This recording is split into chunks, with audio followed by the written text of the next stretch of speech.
नमस्कार, हिमाचल अभी के रेडियो बुलेटिन के साथ मैं भावना ठाकुर। पेश है अब तक के प्रमुख समाचार। सबसे पहले हेडलाइंस।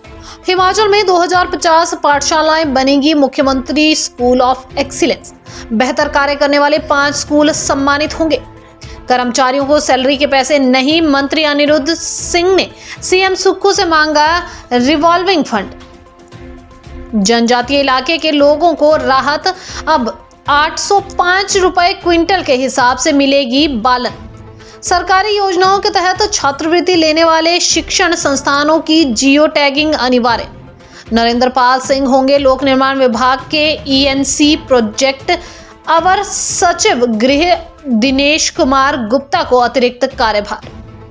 मणिकर्ण में मिले युवक युवती के शवों की पहचान, निकले रूस के नागरिक।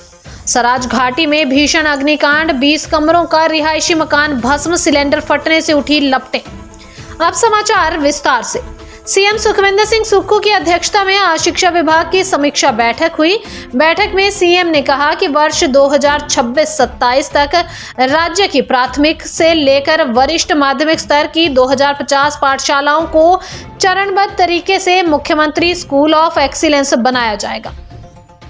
अगले शैक्षणिक सत्र से यह संस्थान गुणात्मक शिक्षा उपलब्ध करवाने में मील का पत्थर सिद्ध होंगे।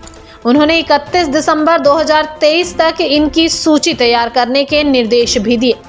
जिला में बेहतर कार्य करने वाले 5 स्कूल सम्मानित होंगे। साथ ही शैक्षणिक सत्र में अनिवार्य 220 अध्यापन दिवस सुनिश्चित करने को कैलेंडर तैयार होगा। कर्ज में गले तक डूबी हिमाचल सरकार के पंचायती राज विभाग में जिला परिषद कर्मचारी और ग्राम रोजगार सेवकों ने बिना सैलरी के दिवाली गुजार दी। क्योंकि सरकार के पास सैलरी देने को फंड नहीं है, इसी के तहत से कुछ कर्मचारियों को 2 माह वेतन नहीं मिल पा रहा है। अब पंचायती राज मंत्री अनिरुद्ध ने सीएम सुक्खू से रिवॉल्विंग फंड की मांग की है। अनिरुद्ध सिंह ने कहा कि केंद्र सरकार ने पिछले बजट में 20,000 रुपए की कटौती की थी। इससे कुछ कर्मचारियों को वेतन देने में दिक्कत आ रही है। उन्होंने कहा कि सीएम सुखविंदर सिंह सुक्खू के सामने इस मामले को उठाया गया है।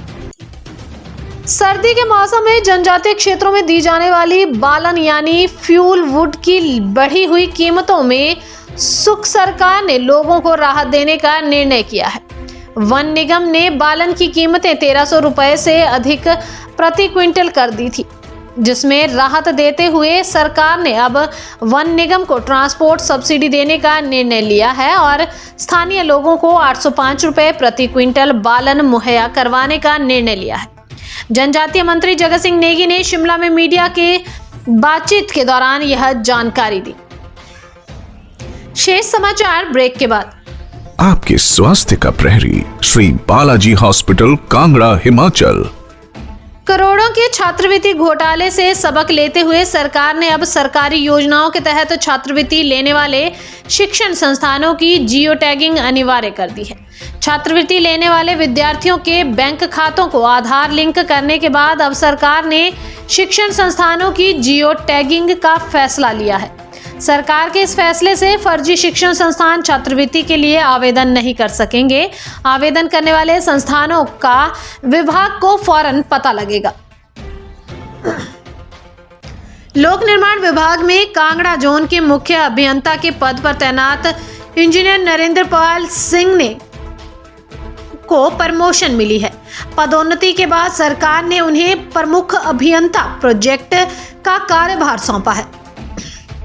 स्क्रीनिंग कमेटी की बैठक के बाद उनके नाम को प्रमोशन के लिए हरी झंडी मिल गई।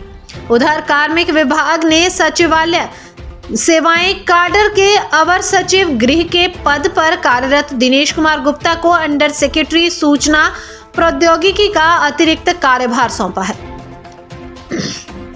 कुल्लू की मणिकर्ण घाटी के तेगड़ी में मिले युवक व युवती के शव की पहचान रूस के नागरिक के रूप में हुई है। इस बारे में कुल्लू पुलिस द्वारा रूसी दूतावास को भी सूचित कर दिया गया है। कुल्लू के एएसपी संजीव चौहान मौके पर पहुंच गए हैं और खुद वह इस मामले की जांच में जुट गए हैं। फिलहाल इन दोनों की हत्या हुई है या फिर आत्महत्या की है, इस बारे में कुल्लू पुलिस की टीम द्वारा छानबीन की जा रही है। युवक व युवती के सामान को भी जब्त कर लिया गया है और उनमें मिले दस्तावेजों के आधार पर यह दोनों रूस के नागरिक पाए गए हैं। सराज घाटी के मझाखल गांव में शुक्रवार को 4 लोगों का संयुक्त रूप से बना 20 कमरों का स्लेटपोश रिहायशी मकान आग की भेंट चढ़कर स्वाह हो गया। अग्निकांड में 1 करोड़ से अधिक का नुकसान हुआ है। स्थानीय पंचायत प्रधान हेमराज ठाकुर ने बताया कि ओम प्रकाश, परशोत्तम राम, मुकेश कुमार व भूपेंद्र के संयुक्त 2.5 मंजिला मकान में अचानक गैस सिलेंडर फटने से हादसा हुआ है। उन्होंने बताया कि जब तक फायर ब्रिगेड की टीम घटनास्थल पर पहुंची तब तक मकान सहित सारी संपत्ति जलकर राख हो चुकी थी। इसी के साथ समाचार समाप्त हुए। नमस्कार।